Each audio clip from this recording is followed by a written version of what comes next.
Hey everyone, Dr. Lee Brown here. I'm excited to share a great success story of one of our patients. And when he came into the office, it was just time for a normal cleaning. And what we noticed is his bite had gradually started to change. Now, I'd love to tell you everybody's teeth stay in the same place year after year. It's just not the truth.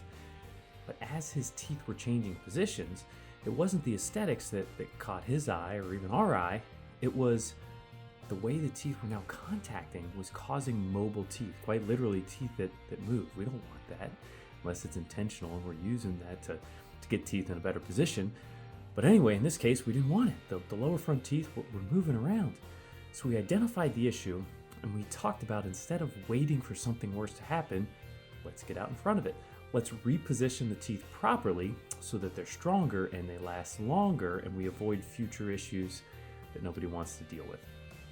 So using clear aligners, we're able to position the teeth.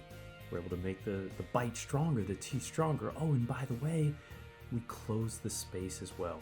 So if you're doing something functionally, hey, let's make it look ideal as well. So it was cool to get him the strength that he was looking for and then optimize the aesthetics that otherwise probably never would have been a part of the equation. So we're excited to help you or anyone else. Hit us up. We'd love to answer any questions.